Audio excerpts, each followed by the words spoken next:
Hello and welcome to बिटनिंग। साथ में मिलकर शुरू करते हैं जिंदगी की दूसरी इनिंग। सो सबसे बड़ा सवाल इस वक्त ये है कि यार मार्केट रिकवर होगी कि नहीं होगी। खासकर बहुत सारे लोग हैं जो ऑब्वियसली लॉस में हैं। 70% का लॉस है लोगों के पोर्टफोलियो में।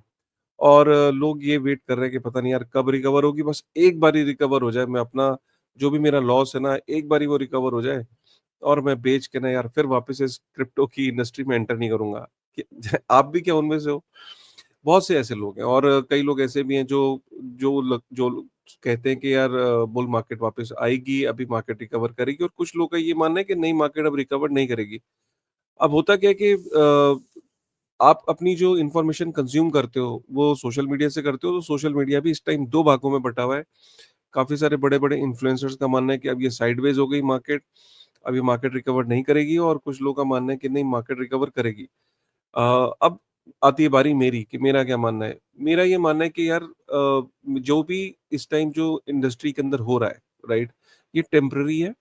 और अल्टीमेटली जो M2 मनी सप्लाई है वो तेजी से बढ़ रही है। अल्टीमेटली जो क्लैरिटी है, अगर आप देखो तो डोनाल्ड ट्रम्प के आने के बाद स्ट्रैटेजिक रिजर्व एसेट तो उसने साइन कर दिया ना, बस इतना साइन नहीं किया कि हम कितना खरीदेंगे। आप सपोज करो कि एक बिल वहाँ पे पास हो जाए, कि अमेरिका जो है हर साल 2 लाख बिटकॉइन बाय करेगा। अब ये बिल कब पास होगा मुझे नहीं पता, लेकिन अगर ये बिल पास हो जाता है, क्योंकि बिल तो प्रपोज्ड है, और अगर ये बिल पास हो जाता है तो फिर एक नंबर मिल गया, फिर पता लग गया कि हाँ, अमेरिका भी इन्वेस्ट भी करेगा अपना पैसा बिटकॉइन को बाय करने के लिए। कंपनीज ग्रो कर रही हैं, हाँ। पब्लिकली लिस्टेड कंपनीज में हम बोले तो 80 पब्लिकली लिस्टेड कंपनीज हैं जो बिटकॉइन को बाय कर रही है। अब एक इंडियन भी है। पब्लिकली लिस्टेड कंपनीज का बिटकॉइन को बाय करना, अपनी बैलेंस शीट में रखना, एक बहुत बड़ा सिग्नल है। यही नंबर आज से कुछ साल पहले अगर हम देखें तो 6-7 कंपनीज का होता था, 10 कंपनियों का होता था, लेकिन आज 80 कंपनीज हैं और दिन प्रतिदिन कंपनीज बढ़ रही हैं। क्या पूरी दुनिया में बिटकॉइन को लेके, क्रिप्टो को लेके अब एक जो स्ट्रिक्ट रवैया था, कम से कम उसमें एक ढील है। अब वो सब आपने अभी यूएई के अंदर देखा कि यूएई की सॉवरेन वेल्थ, मतलब यूएई का जो नेशनल फंड है, वो $2 बिलियन उन्होंने बिटकॉइन में इन्वेस्ट किया। बिटकॉइन में इन्वेस्ट से मेरा मतलब है कि बाइनेंस के अंदर इन्वेस्ट किया, मतलब क्रिप्टो इंडस्ट्री में इन्वेस्ट किया। लेकिन वो बिटकॉइन में भी इन्वेस्ट कर रहे होंगे, जस्ट कि वो ऑफिशियली वो नंबर बता नहीं रहे। ये तो हो गई बात, ये तो हो गई मेरा टेक। लेकिन फिर भी आपको मेरी बात पे विश्वास नहीं करना चाहिए, क्योंकि आपको जब भी ये देखना है कि यार अल्टीमेटली बहुत सारे लोग के ओपिनियन को देखो, समझो, फिर एक आपकी गट फीलिंग है। आप कुछ डेटा पॉइंट्स को भी स्टडी करो, वो भी बहुत इंपॉर्टेंट चीज होती है। जैसे कि आज की वीडियो में मैं अगर ये शेयर करूं आपके साथ कि ये बड़ा अच्छा चार्ट है, तो यहाँ पे ये कि बिटकॉइन गेट्स 1,26,000 US डॉलर का जून में टारगेट दिया है। ये जो डेटा सेट है इसके अकॉर्डिंग। अब ये डेटा सेट है क्या, इसको थोड़ा सा स्टडी करते हैं, ठीक है। ये जो डेटा है ये बेसिकली ये अपलोड किया, इस डेटा को मैं आपको ट्विटर पे दिखा देता हूँ।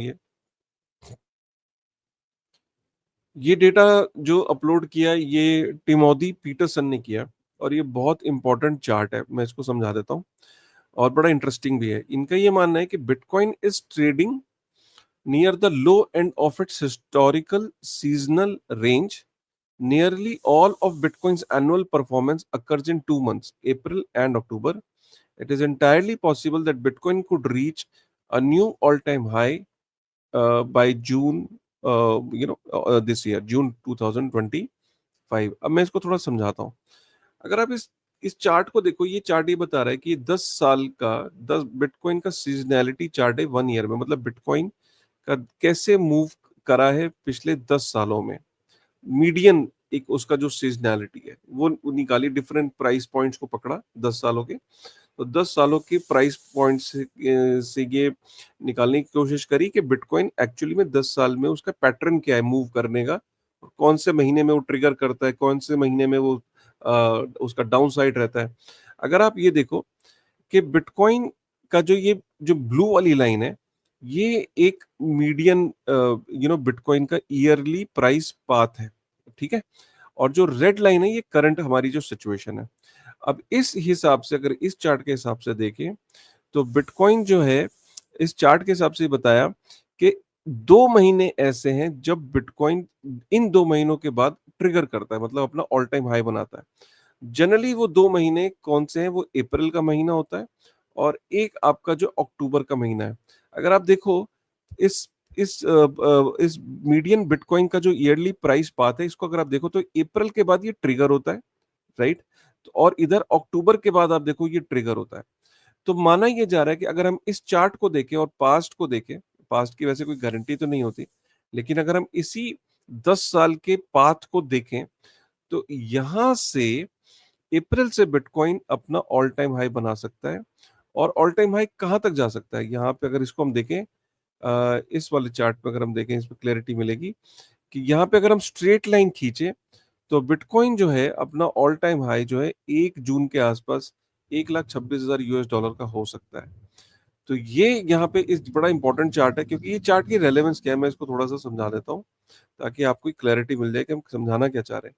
इस चार्ट का रेलेवेंस ये कि 10 साल की हिस्ट्री है और 10 साल की हिस्ट्री के बेसिस पे एक पैटर्न है। उन पैटर्न में आइडेंटिफाई हुआ कि अप्रैल के बाद बिटकॉइन ने ऑल टाइम हाई बनाया और अक्टूबर के बाद। तो अप्रैल और अक्टूबर साल में 2 बड़े इंपॉर्टेंट महीने होते हैं। अप्रैल का महीना आने वाला है, मार्च खत्म होगा। अप्रैल के बाद बिटकॉइन का बुल मार्केट जो है वो ट्रिगर हो सकता है और अप्रैल के बाद वो जून में एक्सपेक्टेड है कि वो 1,26,000 यूएस डॉलर का हो सकता है इस चार्ट के हिसाब से, जो 10 साल का एक प्राइस पाथ, एक मीडियन प्राइस पाथ बनाया है 10 साल का, उसके बेसिस पे प्रिडिक्शन की जा रही है। क्लियर हो गया? तो ये आपको थोड़ा सा आई एम श्योर कि कॉन्फिडेंस देगा कि अच्छा यार ये हो सकता है। अब एक दूसरे चार्ट पे भी चलते हैं। आज आपके लिए 2 चार्ट है। एक ये बड़ा मेरा मेरा फेवरेट चार्ट है। ये बेसिकली क्या है, ये इकोनोमेट्रिक्स का चार्ट है। ये बताता है कि जो पिछले 4 हाल्विंग के पैटर्न क्या रहे हैं, ठीक है? और अगर उन 4 हाल्विंग के पैटर्न के हिसाब से जो जो जो पिछले 3 हाल्विंग जो हो चुकी है हमारे सामने, तो 3 हाल्विंग के हमारे पास सामने पैटर्न है, तो 4th हाल्विंग का क्या पैटर्न होगा? अगर हम क्या वो उन पैटर्न्स को फॉलो करता है तो क्या प्राइस होगा? मैं इसको थोड़ा ईज़ी तरीके से समझाता हूँ। ग्रीन लाइन को आप देख रहे हो, ये ग्रीन लाइन का मतलब है कि अगर इस ट्रैजेक्टरी को, ये पहले जब हाल्विंग हुई थी तो इस ट्रैजेक्टरी के तहत बिटकॉइन ग्रो किया था। उसी ट्रैजेक्टरी के को अगर कॉपी करता है बिटकॉइन, तो बिटकॉइन उसकी फिर प्राइस रेंज रेंज बहुत है, वो ऑब्वियसली पहली ट्रैजेक्टरी को फॉलो नहीं कर रहा। फिर दूसरी ट्रैजेक्टरी की हम बात करें तो वो रेड लाइन है, दूसरी ट्रैजेक्टरी ये है, तीसरी ट्रैजेक्टरी है वो येलो लाइन है। इस टाइम बिटकॉइन अच्छा खासा जो फॉलो कर रहा था, वो दूसरी ट्रैजेक्टरी को फॉलो कर रहा था। ये ऑरेंज लाइन आप देख रहे हो? ये ऑरेंज लाइन दूसरी ट्रैजेक्टरी को फॉलो कर रहा था और अचानक यहाँ तक उसने फॉलो किया और उसके बाद ये नीचे आ गया। अब ये दूसरी ट्रैजेक्टरी के हिसाब से नीचे आ गया। अगर ये दूसरी ट्रैजेक्टरी को फॉलो कर रहा होता, जो कि इसने 2025 तक किया, तो बिटकॉइन की एक्चुअल प्राइस अभी तक 2.5 लाख यूएस डॉलर होनी चाहिए थी, जो इस वक्त होनी चाहिए थी। अगर ये इस ट्रैजेक्टरी को यहाँ पे आसपास होता, तो इस ट्रैजेक्टरी के आसपास होने के से मतलब ये कि 2.5 लाख यूएस डॉलर का होना चाहिए था, बट इस ट्रैजेक्टरी को इसने फॉलो अभी नहीं किया है। लेकिन क्या ये ट्रैजेक्टरी ओवर हो गई है? अभी क्या ये बुल मार्केट ओवर हो गई? अभी ये साइकिल को कंप्लीट होना है। देखा ये जाएगा कि क्या ये जो ऑरेंज लाइन है ये वापस से जो रेड लाइन है जो कि सेकंड हाल्विंग की ट्रैजेक्टरी है उसको फॉलो करता है या फिर ये अपनी एक नई ट्रैजेक्टरी बनाता है। फिलहाल अभी तक ये सेकंड ट्रैजेक्टरी को फॉलो कर रहा था। वापस से अगर ये यहाँ पे पिक करता है तो बिटकॉइन अपना लोअर रेंज बाउंड जो है, जो कि 2.5 लाख यूएस डॉलर के आसपास जा सकता है, अगर ये रेड ट्रैजेक्टरी फॉलो करता है। पास्ट में अच्छा आप ये करोगे कि ट्रैजेक्टरी फॉलो क्यों करेगा? देखो पहली ट्रैजेक्टरी का एक पाथ देख लो, दूसरी का देख लो, तीसरी का देख लो, रेड लाइन, येलो लाइन, ये तीनों की पाथ देख लो, पाथ ऑलमोस्ट सिमिलर ही होते हैं। ठीक है, रेंज कम होती है, ऊपर नीचे हो सकती है, लेकिन पाथ जनरली सिमिलर ही होते हैं। तो ऑरेंज लाइन भी अगर सिमिलर पाथ फॉलो करती है, तो 2-2.5 लाख यूएस डॉलर के करीब की रेंज में गिर के अपना ऑल टाइम हाई बना के फिर ये नीचे आ सकती है।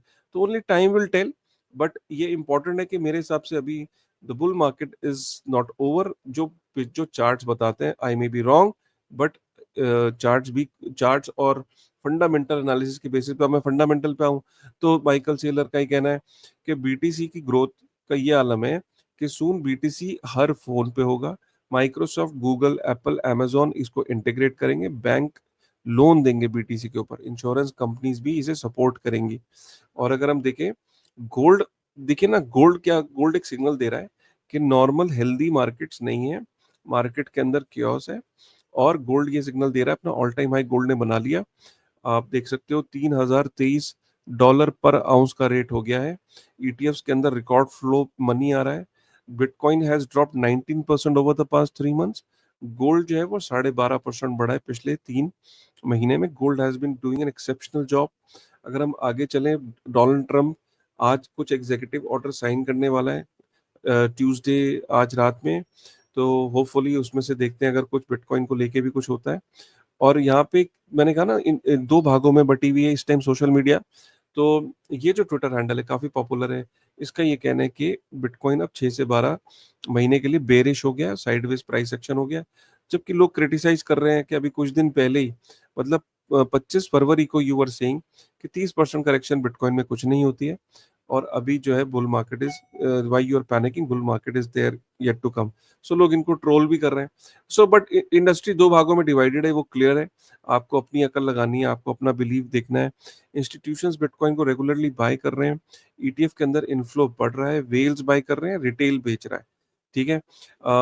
यूएस के अंदर एक सर्वे हुआ जिसमें 51% लोगों का बोलना है कि जो रिजर्व है, बिटकॉइन रिजर्व नहीं होना चाहिए। तो अमेरिकन्स को अभी भी समझ नहीं है, डिस्पाइट द फैक्ट कि अमेरिकन्स मोस्ट अवेयर हैं क्रिप्टो को लेके, बिटकॉइन को लेके।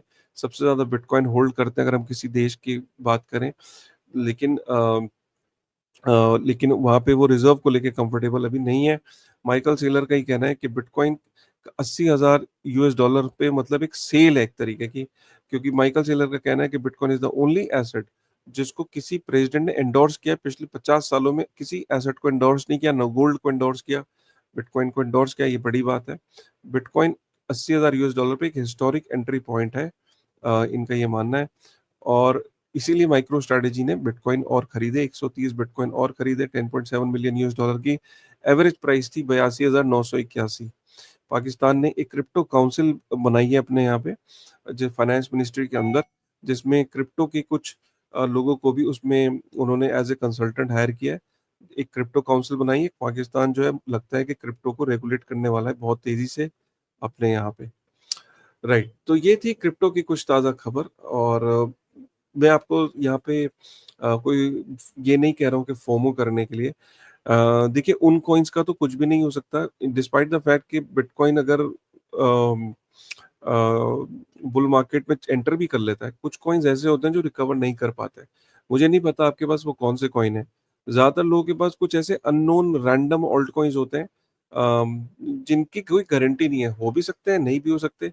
बट मेजॉरिटी अगर आप कुछ अच्छे कॉइन्स में बने हुए, अच्छे कॉइन्स इन द सेंस के टॉप 50 कॉइन्स में अगर आप कुछ अच्छे प्रोजेक्ट्स के जो लीडर्स में हो, चाहे L2 में जो लीड कर रहा है, या L1 है आपके पास, या आपके पास DeFi, RW में अगर कोई टॉप टोकन है, तो चांसेस हैं कि आपका पोर्टफोलियो, क्योंकि बिटकॉइन अगर अच्छा करेगा तो ऑब्वियसली ओवरऑल ऑल्ट कॉइन्स भी बेहतर करते हैं।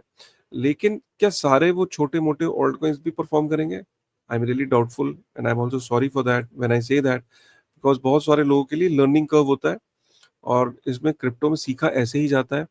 पहले आप मिस्टेक करते हो, फिर आप सीखते हो, फिर आप कम मिस्टेक करते हो, फिर आप सीखते हो, फिर उससे कम करते हो, फिर सीखते हो, फिर उससे कम करते हो, फिर सीखते हो, और एक दिन आता है कि आप अ, यू नो सक्सेसफुल हो जाते हो। आप कहते हो कि हाँ यार, मैंने अपनी गलतियों से सीखा, और अब मुझसे कम गलतियाँ हो रही हैं। तो ये नेचुरल है, नॉर्मल है, घबराओ मत। अगर गलती हो रही है तो एक्सेप्ट करो, ये नॉर्मल है, सबके साथ होती है, सबने गलतियाँ करी है। ठीक है ना?